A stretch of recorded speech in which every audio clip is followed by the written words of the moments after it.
اتنی مقدس جماعت ہے جماعت صحابہ، ایسی جماعت کہ اس نیل گگن نے کبھی ایسی جماعت نہیں دیکھی ہوگی. وہ صحابہ، اللہ اکبر، ارے جنہیں دیکھو تو خدا یاد آ جائے. کہہ دو سبحان اللہ. وہ جماعت صحابہ جن کے بارے میں قرآن کہے اولئک هم الراشدون، اولئک هم المؤمنون حقا رضی اللہ عنہم ورضوا عنہ لقد رضی اللہ عن الانصار والمہاجرین. وہ صحابہ جن کے لیے کہا جائے ید اللہ فوق ایدیہم، وہ صحابہ جو کلہم عدول ہیں، وہ صحابہ جن کے لیے نبی فرمائے اصحابی النجوم بایہم اقتدیتم اہتدیتم، وہ صحابہ جن کے لیے آقا فرمائے اقتدوا بالدین من بعدی ابو بکر و عمر، وہ صحابہ جن کے لیے مصطفیٰ کا فرمان ہو کہ میرے صحابہ ستاروں کے مانند ہیں. اتنی مقدس جماعت.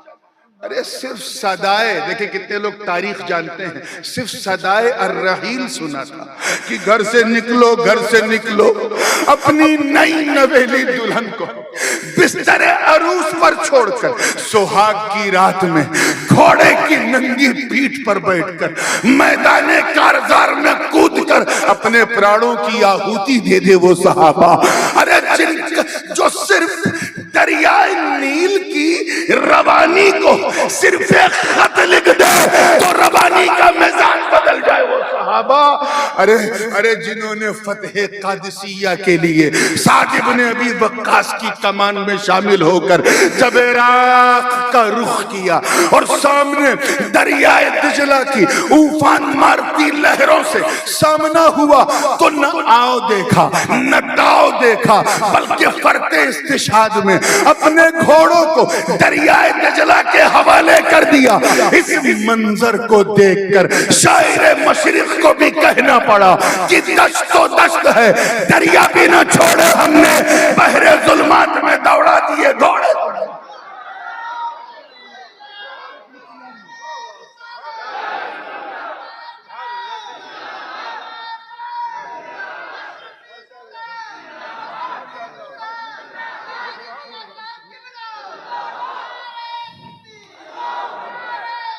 آپ ذرا سوچیں، یہ لوگ تھے جنہیں دیکھ کے ہمیں خیر امت کا تاج پہنایا گیا.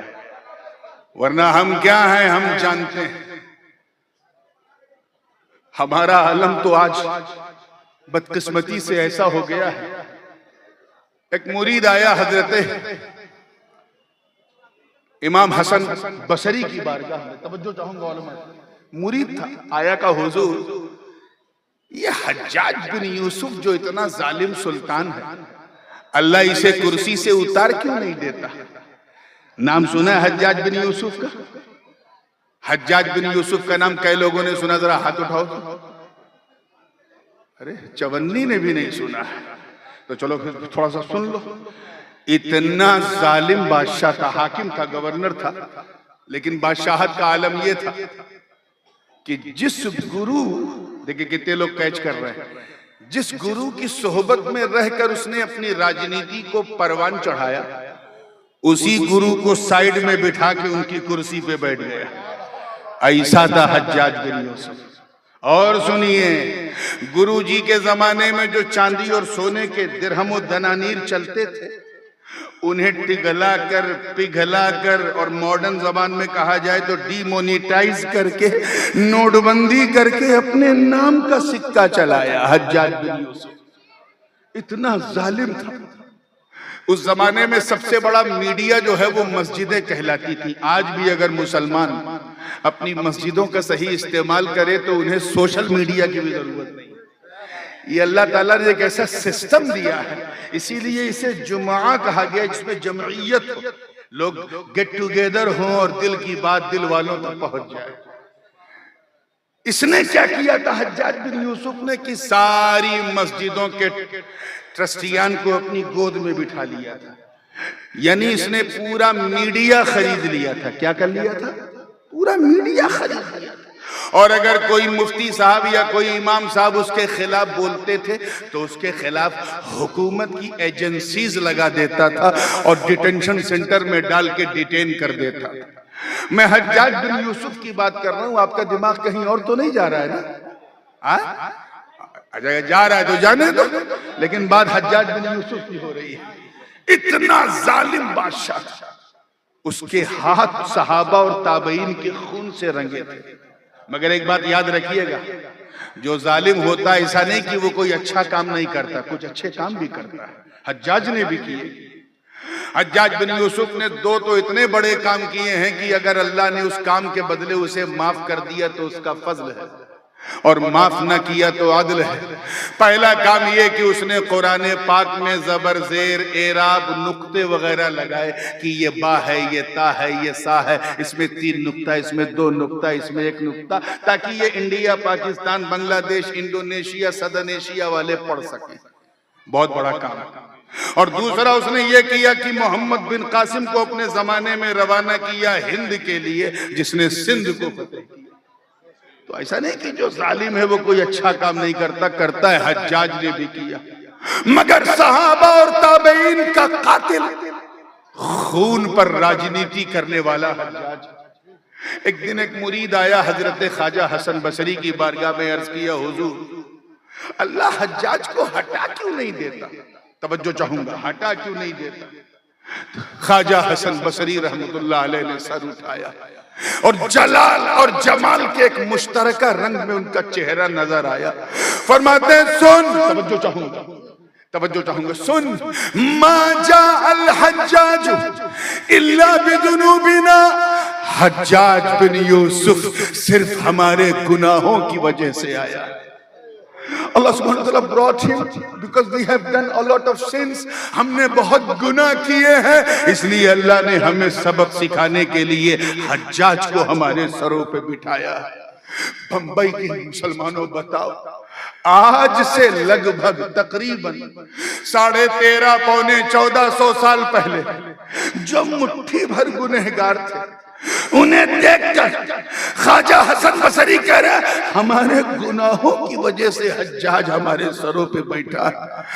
آج کے گنہگاروں کو دیکھتے تو کیا کہتے؟ ہم لوگوں کو دیکھتے تو کیا کہتے؟ یہ رات دن شراب، کباب اور شباب پر دوڑنے والی نوجوان نسل کو دیکھتے تو کیا کہتے؟ یہ چند سکوں کے لیے حلال اور حرام کا فرق بھولنے والے لوگوں کو دیکھتے تو کیا کہتے؟ یہ نئی نویلی دلہن کے سامنے اپنی ماں کو دھکے مارنے والے چھوکروں کو دیکھتے تو کیا کہتے؟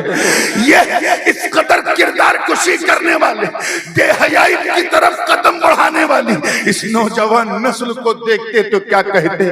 نماز روزہ تلاوت چھوڑ کر موبائل ہاتھ میں لے کے صبح و شام چیٹنگ اور چیٹنگ سرفنگ کرنے والی اس نوجوان نسل کو دیکھتے تو کیا کہتے؟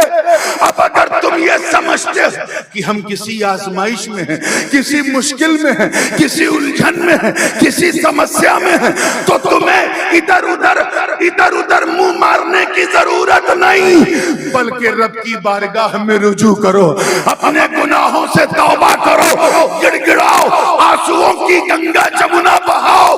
میں رب کی عزت کی قسم اٹھا کے کہتا ہوں کہ اگر توبہ کرتے ہوئے تم نے ندامت کے 2 بوند بہا دیے تو قیامت کے دن میرا مولا رحمتوں کا دریا بہا دے.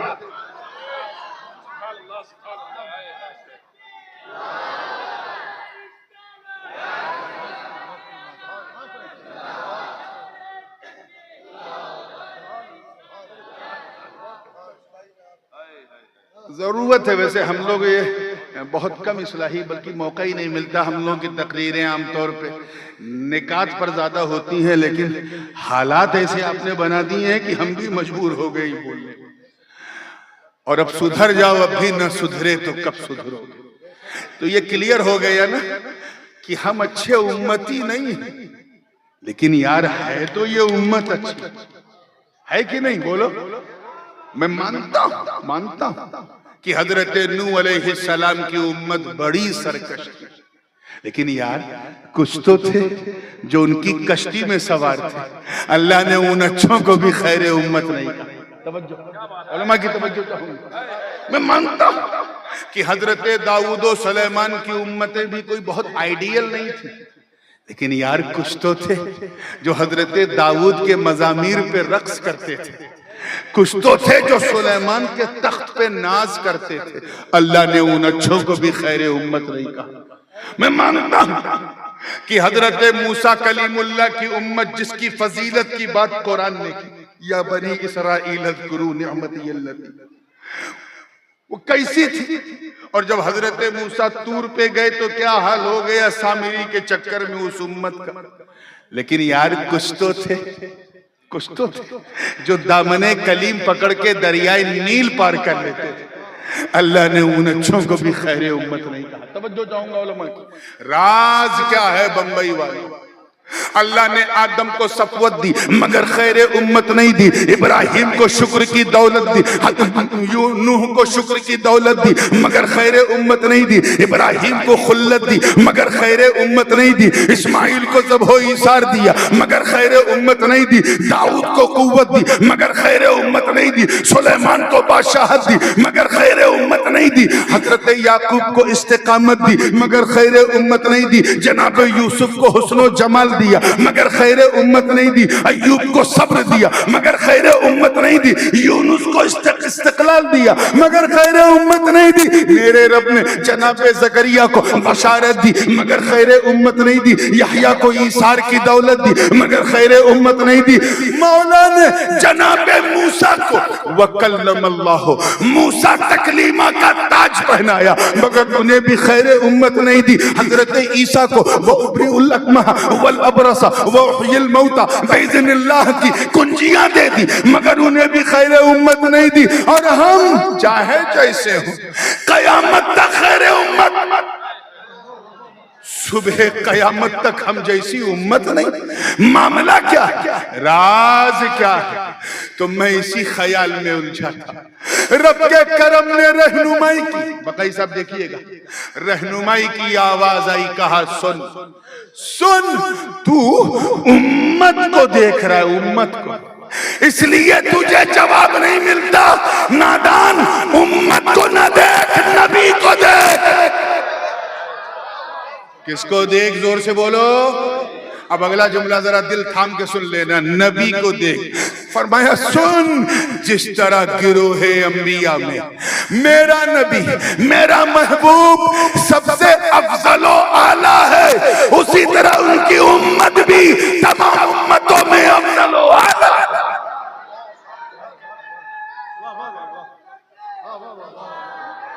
تبھی تو ہمارے امام نے کہا سب سے اولا وہ اعلیٰ ہمارا نبی، سب سے بالا وہ والا ہمارا نبی.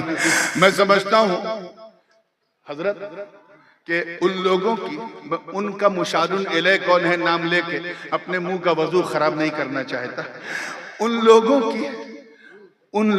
کی غلط فہمی دور ہو گئی ہوگی جو یہ سمجھتے ہیں کہ ہم اس لیے اچھے ہیں کیونکہ ہم لوگ تبلیغ کے لیے شہر شہر، نگر نگر، گلی گلی، گاؤں گاؤں جا کر کاؤں کاؤں کرتے ہیں، اس لیے اچھے ہیں. ان سے کہنا بے وقوفوں، ہم اس لیے اچھے نہیں ہیں، ہم اس لیے اچھے ہیں کیونکہ ہمارے مصطفیٰ اچھے ہیں. ہم اس لیے لاجواب ہیں کیونکہ ہمارے آقا لاجواب ہیں. ہم اس لیے بے مثال ہیں کیونکہ ہمارے نبی بے مثال ہیں. ارے وہ نبی جس کے صحابہ پچھلے سارے نبیوں کے صحابہ سے افضل، وہ نبی جن کی بیویاں پچھلی عورتوں سے افضل. تبھی تو خدا نے فرمایا یا نساء النبی لستن کاحد من النساء. اے نبی کی بیویوں تم جیسی بیوی کائنات نے نہیں دیکھی، عورتیں نہیں دیکھی. نبی کی نسبت سے ہر چیز اچھی. نبی جس مکے میں پیدا ہو وہ مکہ سب سے عظیم، جس مدینے میں تبلیغ کرے وہ مدینہ سب سے عظیم. نبی کے ابو بکر و عمر، عثمان و حیدر، تمام صحابہ بعد الانبیاء میں سب سے عظیم. اور نبی کے حسن تمام بچوں میں سب سے عظیم، حسین تمام خاندانوں میں سب سے عظیم. نبی کی امت تمام امتوں میں سب سے عظیم. اور نبی پر اترنے والا قرآن تمام کتابوں میں سب سے عظیم. نعرہ تکبیر، نعرہ رسالت، حضور تاج العلماء سادات کچھوچا مقدسہ. سبحان اللہ، سبحان اللہ. کہاں سے آواز نکل رہی ہے؟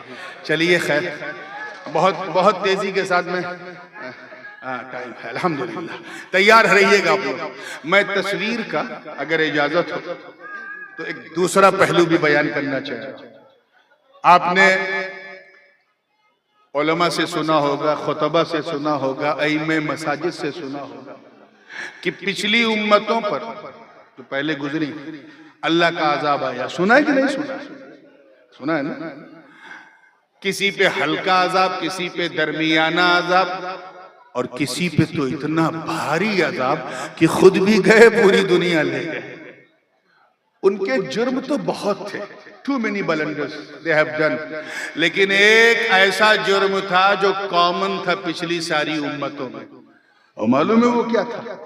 وہ یہ تھا کہ پچھلی امتیں جن پر اللہ کا عذاب آیا وہ سب نبی کی توہین کیا کرتے تھے۔ They used to abuse their prophets، توہین کرتے، اور جیسی توہین کیا ویسا عذاب آیا۔ میں ادھر ادھر کی بات نہیں کروں گا، حوالہ قرآن سے دوں گا، اس یقین کے ساتھ کہ بمبئی نہیں پوری دنیا میں کوئی ایسا، چاہے وہ نام ہی کا مسلمان کیوں نہ ہو، ایسا مسلمان نہیں ملے گا جو قرآن کو ضعیف کر سکے۔ حضرت نوح علیہ السلام کی امت کی سرکشی کون نہیں جانتا؟ جناب نوح نے ان سے کہا میں اللہ کا نبی ہوں، اس کا رسول ہوں، شریعت لے کے آیا ہوں، مجھے مانو، مجھے پہچانو۔ تو جانتے ہو امت نے کیا جواب دیا؟ کہ اے نوح، تم بھی انسان، ہم بھی انسان، تم بھی بشر، ہم بھی بشر، تمہارے پاس بھی دو آنکھ، ہمارے پاس بھی دو آنکھ، تم بھی ماں باپ والے، ہم بھی ماں باپ والے، تم بھی اولاد والے، ہم بھی اولاد والے، تو جیسے ہم ویسے تم، پھر تم نبی کیسے؟ قرآن میں وہ کوٹیشن موجود ہے، انہوں نے کہا مَا نَرَاكَ إِلَّا بَشَرًا مِثْلَنَا۔ توجہ چاہتے اے نوح، ہم تمہیں ایک معمولی انسان کے سوا کچھ نہیں سمجھتے۔ ایمانداری سے بتانا توہین ہوئی کہ نہیں؟ زور سے بولنا، اتنا زور سے بولو کہ توہین کرنے والوں کا معدہ خراب ہو جائے۔ ہوئی کہ نہیں ہوئی؟ توہین ہوئی نا، نبی کو اپنی طرح سمجھا۔ حضرت نوح نے جواباً کیا کیا؟ ایک چٹان پہ کھڑے ہوئے ہاتھوں کو بلند کیا، عرض کیا رب لا تذر علی الارض من الکافرین دیارا، اے اللہ روئے زمین کو کافروں سے پاک کر۔ ایسا طوفان آیا کہ پوری دنیا ڈوب گئی، ہمالیہ ڈوب گیا، صرف وہی بچے رہے جو نوح کی ناؤ میں بیٹھے تھے۔ موقع ملے تو ان بدعقیدوں سے کہو، ان کو بتاؤ کہ جب حضرت نوح کی امت، توجہ، نوح کی طرح نہیں ہو سکتی تو پھر مصطفیٰ کی امت بھی مصطفیٰ کی طرح نہیں ہو۔ نہ صورت نہ شکل، اور کہتے ہیں نبی ہماری طرح۔ لگتا ہے حضرت نوح کی امت کا انجام بھول گئے۔ حضرت لوط علیہ السلام کی امت کا کیا حال تھا؟ شہوتم من دون النساء پر مصر امت، ایسا امر شنیع، ایسا گناہ کرتی تھی کہ شیطان بھی شرمندہ ہو جائے۔ جناب لوط نے منع کیا مت کرو، اللہ کے عذاب سے ڈرو، اس کے قہر سے ڈرو، تو امت نے کیا جواب دیا؟ اے لوط، تجھ میں اور تیرے خدا میں ماد اللہ، نقل کفر کفر نہ باشد، کہا اگر تجھ میں اور تیرے خدا میں دم ہے تو ہم پر آگ برسا دے، ہم یہ کام ماد اللہ نہیں چھوڑیں گے۔ بتاؤ توہین کیا کہ نہیں؟ بولو نا۔ ایسی آگ برسی خدا کی قسم، وَأَمْطَرْنَا عَلَيْهِمْ مَطَرًا فَسَاءَ مَطَرُ الْمُنذَرِينَ إِلَّا عَجُوزًا فِي الْغَابِرِينَ ثُمَّ دَمَّرْنَا الْآخَرِينَ۔ مورخین لکھتے ہیں، مفسرین بھی، کہ آگ کے شعلے جو آسمان سے گرتے تھے وہ اس مادی دور کے 10 آئٹم بم کے برابر۔ آج بھی جا کے دیکھو، جو لوگ جارڈن کے کیپٹل عمان میں اتر کے مصر بائی روڈ جاتے ہیں، زرقا کے مقام سے داہنی طرف مڑیں تو تقریباً 300-400 کلومیٹر کے ریڈیس میں آج بھی زمین کالی ہے، سیاہ ہے۔ 5-6 ہزار سال ہو گئے، اس کے بعد 5-6 ہزار سال ہو گئے، پھر بھی یہ حال ہے۔ جرم کیا تھا؟ نبی کی توہین۔ کیا تھا؟ زور سے بولو۔ یہ میں اس لیے بتا رہا ہوں تاکہ جو لوگ توہین کرتے ہیں انہیں سمجھاؤ، گڑبڑ نہ کریں۔ اور سنو، قوم عاد و سمود کا حال کیا تھا؟ پہاڑوں کے اندر مکان یہ لوگ بناتے تھے، وَيَنْحِتُونَ مِنَ الْجِبَالِ بُيُوتًا۔ آج بھی اگر دیکھنا ہے تو کبھی آپ اگر مدینہ منورہ جائیں اور وہاں سے شام والا راستہ پکڑیں تو خیبر سے 100 کلومیٹر آگے ایک چھوٹا سا ٹاؤن ہے العلا، وہاں پر یہ پہاڑیاں آباد ہیں۔ آپ دیکھیں گے اس پہاڑوں کے اندر 100 کمرے بنے ہوئے ہیں۔ یہ قوم عاد اور قوم سمود کی نشانیاں، حضرت صالح اور حضرت ہود علیہ السلام کی امت۔ اپنے نبیوں کی انہوں نے توہین کی، بار بار توہین کی، بلکہ قوم سمود نے تو حضرت صالح کی محبوب اونٹنی کو نقصان پہنچا دیا، صرف اونٹنی کو نقصان پہنچایا۔ قرآن کی آیت پکار اٹھی، الحاقۃ ما الحاقۃ وما ادراک ما الحاقۃ کذبت ثمود وعاد بالقاریہ فاما ثمود فاہلکوا بالطاغیہ واما عاد فاہلکوا بريح صرصر عاتیہ سخرها علیہم 7 لیال و8 ایام حسوما فطر القوم فیہا سرعا کأنہم اعجاز نخل خاویہ فہل تری لہم من باقیہ الى آخر الواقعہ۔ بہت لمبا رکوع ہے، تفصیل میں جانے کا موقع نہیں۔ کیا حال ہوا تھا قوم کا؟ وَأَمَّا ثَمُودُ فَأُهْلِكُوا بِالطَّاغِيَةِ وَأَمَّا عَادٌ فَأُهْلِكُوا بِرِيحٍ صَرْصَرٍ عَاتِيَةٍ۔ 7 دن اور 8 رات تک قوم عاد پر وہ طوفان برپا رہا اور ہوا کا جھونکا امت کے لوگوں کو ہوا میں اڑا کر زمین پہ ایسا پٹکتا تھا جیسے لگے کھجور کے پیڑ سے چھال ٹپک رہی۔ جرم کیا تھا؟ نبی کی توہین۔ ان بے وقوفوں سے کہو کہ جب حضرت صالح کی اونٹنی کو نقصان پہنچانے والوں کا یہ عالم تھا تو جنہوں نے مصطفیٰ کے خاندان کو کربلا میں نقصان پہنچایا ہے ان کا حال کیا ہوگا؟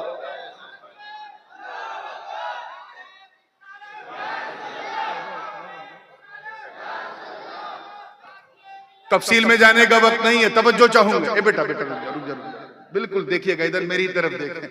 قوم بنی اسرائیل کا معاملہ یہ تھا، حضرت موسیٰ نے اپنی قوم سے کہا کہ فرعون بہت سرکشی کر رہا ہے، اللہ نے حکم دیا ہے اس سے مقابلہ کرنا ہے، چلو۔ تو جانتے ہو کچھ تو چلے اور زیادہ تر رک کے کہے یا موسیٰ اذهب انت وربک فقاتلا انا ہاہنا قاعدون، اے موسیٰ جاؤ تم اور تمہارا رب لڑو، ہم تو یہی بیٹھے رہیں گے۔ توہین کیا کہ نہیں؟ بولو۔ ایسا عذاب آیا کہ وہیں بیٹھے رہ گئے، دریائے نیل نگل گئے اور وہ پار کر گئے جنہوں نے دامن کلیم تھام لیا۔ میں تم سے پوچھتا ہوں وڈالہ اور قرب و جوار کے مسلمانوں کہ وہ عذاب جو معمولی توہین پہ آ جاتا ہے، مصطفیٰ جان رحمت کے میلاد کی برکت دیکھ، نبی نے مکے میں قدم رکھا اور عذاب آنا بند، کوئی عذاب نہیں۔ توہین پہ توہین ہو رہی مگر عذاب آنا بند۔ ایک حامان تھا، عذاب آ گیا، ایک شداد تھا، عذاب آ گیا، ایک فرعون تھا، عذاب آ گیا، ایک نمرود تھا، عذاب آ گیا۔ میرے آقا کے مکے میں تو 50 نمرود تھے پھر بھی عذاب نہ آیا، سینکڑوں حامان و شداد تھے پھر بھی عذاب آنے کو تیار نہیں۔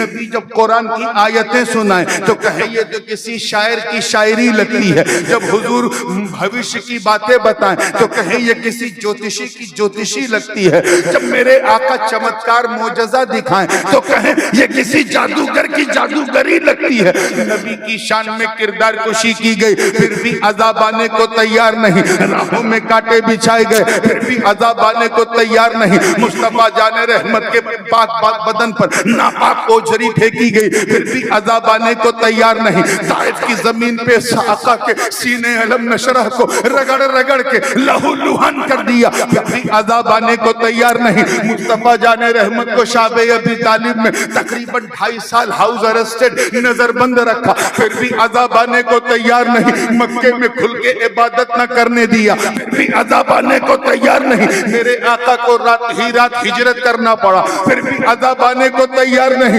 ظالموں نے مدینے میں بھی سکون سے نہ رہنے دیا، بدر و احد خیبر و خندق میں مقابلہ کیا پھر بھی عذاب آنے کو تیار نہیں۔ ارے نبی کے ظاہری پردے کے بعد دور صدیقی میں منکرین زکات نے سر اٹھایا، پھر بھی عذاب آنے کو تیار نہیں۔ دور فاروقی میں سبائیوں نے سر اٹھایا، پھر بھی عذاب آنے کو تیار نہیں۔ دور عثمانی میں بلوائیوں نے سر اٹھایا، پھر بھی عذاب آنے کو تیار نہیں۔ دور حیدری میں خارجیوں نے سر اٹھایا، پھر بھی عذاب آنے کو تیار نہیں۔ دور حسینی میں یزیدیوں نے سر اٹھایا، پھر بھی عذاب آنے کو تیار نہیں۔ جہمیوں کا فتنہ آیا، قدریوں کا، جبریوں کا، معتزلیوں کا، خلق قرآن کا، مامونیوں کا فتنہ آیا، پھر بھی عذاب آنے کو تیار نہیں۔ شیعت اور رد و خروج کا فتنہ آیا، پھر بھی عذاب آنے کو تیار نہیں۔ تمام طرح کے نتنے فتنے آتے گئے، خواتینہ کا فتنہ، کرامتہ کا فتنہ، باطنیہ کا فتنہ، نہ جانے کیسے کیسے فرقے، اور سب سے آخر میں تمام فتنوں کی اماں وہابیت و نجدیت، سلفیت و دیوبندیت کا فتنہ آیا، پھر بھی عذاب آنے کو تیار نہیں۔ نبی کی کردار کشی لکھ لکھ کر، چھاپ چھاپ کر بانٹی جا رہی تھی، پھر بھی عذاب آنے کو تیار نہیں۔ جو جواب دے اس فضل امام فضل حق خیر آبادی کو ہاتھوں میں بیڑیاں پہننا پڑا، پھر بھی عذاب نہیں آیا۔ حضرت صدر الدین آزردہ کو نظر بند کر دیا دہلی میں، پھر بھی عذاب نہیں آیا۔ مولانا اس مفتی عنایت حسین کو جزیرے انڈومان میں قید خانے میں ڈال دیا، پھر بھی عذاب نہ آیا۔ ایک کے بعد ایک فتنے ہیں۔ شاہ عبد القادر بدایونی نے مورچہ سنبھالا، پھر بھی عذاب آنے کو تیار نہیں۔ مصطفیٰ جان رحمت کو مر کے مٹی میں ملنے والا کہا، ان کے حاضر و ناظر ہونے کا انکار، ان کے علم غیب کو جانوروں پاگلوں سے تشبیہ دیا گیا۔ نبی کو معاذ اللہ یہ تک کہہ دیا کہ دیوار کے پیچھے کی خبر نہیں۔ قربان جاؤ امام اہل سنت اعلیٰ حضرت مجدد دین و ملت الشاہ امام احمد رضا خان محدث بریلوی نے، جنہوں نے عشق کا ایسا کوثر و سلسبیل پلایا کہ ادھر ان کے فتنے دھرے کے دھرے رہ گئے۔ احمد رضا کا قلم چلتا رہا۔ نعرہ تکبیر، نعرہ رسالت، زور تاج العلماء، مسلک اعلیٰ حضرت، خاندان رسول اعظم۔ سبحان اللہ، سبحان اللہ۔ پھر وہ ملے جن کا مخرج بھی صحیح نہیں، جو شرک کو شرک کہتے ہیں، بدعت کو بدعت کہتے ہیں، ایسے جاہلوں نے مسلمانوں کو مشرک کہنا شروع کر دیا، پھر بھی عذاب آنے کو تیار نہیں۔ اے قرآن تو بتا، توجہ، وہ قرآن tell us the reality behind it، کیا سچائی ہے؟ کیونکہ پچھلے نبیوں کی امت پر نازل ہونے والے عذاب کی تو نے بڑی داستان بیان کی ہے۔ یہ بتا اب عذاب رکا کیوں؟ اب تک رکا کیوں؟ آتا کیوں نہیں؟ تو بمبئی والوں، توجہ چاہوں گا جملہ خدا کے لیے ضائع نہ ہو، قرآن کی چمکتی، دمکتی اور مہکتی آیت نے فیصلہ سنا دیا، اے نبی وما کان اللہ لیعذبہم وانت فیہم، اے محبوب ان پر اللہ کا عذاب کیسے نازل ہو؟ اے میرے پیارے جب ان کے بیچ میں آپ موجود، you are amongst with them۔ دیکھیں کتنے لوگ کیچ کر رہے ہیں، میں دھیرے سے کہوں گا لیکن آپ کو زور سے سننا ہے۔ اے محبوب آپ ہٹو تب نہ عذاب ہے، آپ موجود۔ علماء جانتے ہیں یہاں وَأَنْتُم میں جو واو ہے یہ حالیہ ہے، اللہ ان پر اپنا عذاب کیسے اتارے؟ وَأَنْتَ فِيهِمْ، اے محبوب درا حالے کہ آپ موجود، آپ موجود، آپ کی موجودگی میں عذاب کیسے آئے؟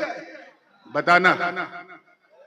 کم سے کم 1500 سال تو ہو گئے نا، 1-2 سال پلس مائنس، 1-2 سال پلس مائنس 1500 سال ہو گئے نا حضور کے میلاد کو، زور سے بولو، ہو گئے نا۔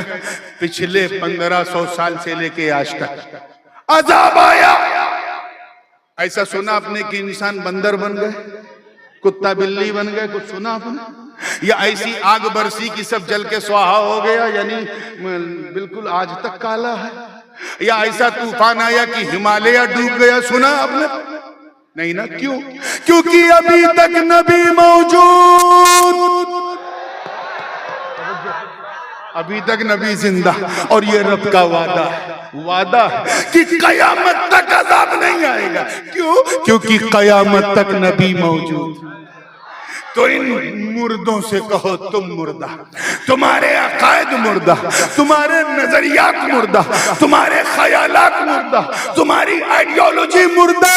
ہم تو اس زندہ نبی کو مانتے ہیں جو ایسا زندہ ہے کہ مدینے میں بھی زندہ، سنیوں کے سینے میں بھی زندہ. تبھی تو ہمارے زندہ امام نے مچل کر کفر کے تابوت پر آخری کیل ٹھوکتے ہوئے جب اپنا عقیدہ بیان کیا تو یوں عرض کیا کہ یا رسول اللہ تو زندہ ہے واللہ، تو زندہ ہے واللہ، میری چشم عالم سے چھپ جانے والا. بات سمجھ میں آ رہی ہے نا؟ تو ہم بچے ہوئے ہیں کیونکہ ہمارے بیچ مصطفیٰ. اور زور سے بول دو، ہم یتیم نہیں ہیں، نبی موجود ہے. بس تھوڑا سا یار ایفرٹ آپ کو کرنا ہے، باقی تو رحمت والے مصطفیٰ سب سنبھال لیں گے. تھوڑا آپ اپنا ایفرٹ دکھاؤ اور جب اچھے مسلمان بن کے ثابت کرو، باقی سارا کام مصطفیٰ کی رحمت للعالمین ہی پہ چھوڑو. تھوڑا 10% آپ بڑھو، 100% ادھر سے اضافہ ہوگا. من جاء بالحسنۃ فلہ عشر امثالها. توجہ چاہوں گا، موقع ملے تو ان باطل طاقتوں کو بتا دینا، یہ دجالی اور طاغوتی طاقتوں کو بتا دینا. اور بتانے سے نہ میں ڈرتا ہوں نہ میرا باپ ڈرتا ہے، تو پھر آپ کو بھی ڈرنے کی ضرورت نہیں. بتا دینا جو ہمیں شک کی نظروں سے دیکھتے ہیں، تعصب کی عینک لگا کے ہماری توہین کرتے ہیں، ہمیں ٹیرورائز کرنے کی کوشش کرتے ہیں، ایسے ٹیررسٹ سے بتا دینا کہ سن، ڈرانا ہو تو کسی اور کو ڈراؤ، ہمیں نہیں. ہم بے سہارے نہیں ہیں. ہمارے پاؤں کو دھو دھو کے پانی پیو، تب بھی ہمارا قرض ادا نہیں ہوگا. ان سے کہہ دینا کہ ہمارا احسان مانو، کیونکہ تم بچے ہوئے ہو، کیونکہ تمہارے بیچ ہم ہیں، اور ہم بچے ہیں کیونکہ ہمارے بیچ مصطفیٰ.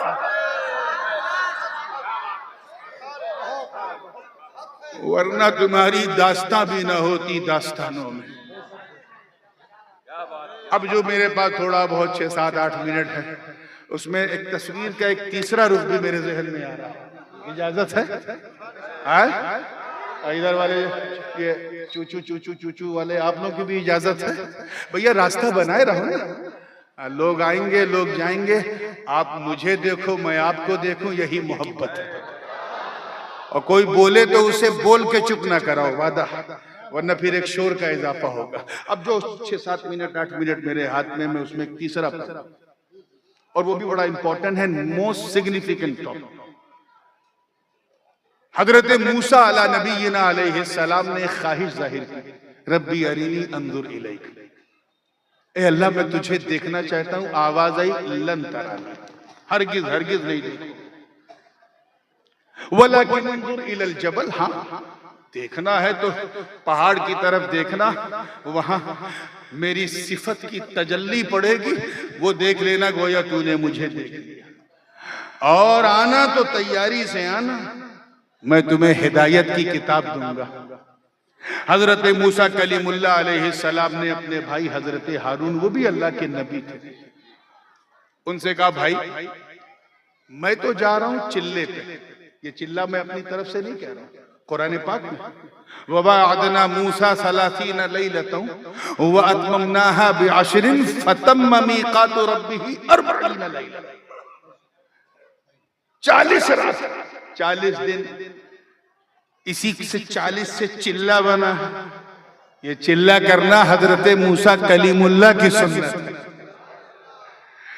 ہاں کچھ اور لوگ بھی ہیں جو بھوپال دلی والے، چلہ چلی والے، ان کو چکن چلی سمجھ کے کھا لیا کرو. تھوڑا مسکراؤ یار تاکہ ماحول. یہ بھی چلے پہ جاتے ہیں، 3 دن کا چلہ، 10 دن کا چلہ، 40 دن کا چلہ. یاد رکھنا چلہ فی نفسی ہی بری چیز نہیں ہے. چلہ فی نفسی ہی بری چیز نہیں ہے، جگہیں بری ہوتی ہیں، جگہیں اچھی بری ہوتی ہیں. اگر تم 40 دن کے چلے کے لیے کہ چوچا شریف جاؤ گے تو قلندر بن جاؤ گے اور ان کے اجتماع میں جاؤ گے تو بندر بن جاؤ گے. حضرت موسیٰ بھی 40 دن کے چلے پہ نکلے اور اپنے بھائی ہارون سے کہا دیکھ بھائی میں جا رہا ہوں, میں نے اب تک اپنی قوم کو توحید کے رنگ میں رنگا ہے. لا الہ الا اللہ موسیٰ کلیم اللہ یہ کلمہ ہے, کچھ عبادت کے طریقے بتائے ہیں, بس تمہاری کوشش یہ ہونی چاہیے کہ تم اسی پہ سب کو گامزن رکھنا.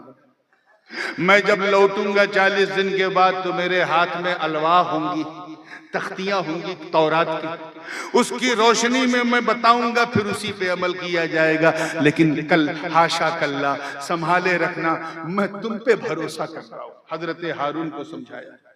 ادھر موسیٰ کلیم اللہ گئے, ادھر ابلیس بھی ٹک ٹکی مار کے دیکھ رہا تھا کہ یہ ہٹیں تو پھر ہم ڈٹیں. اور یہی حال اس کے شاگردوں کا ہے.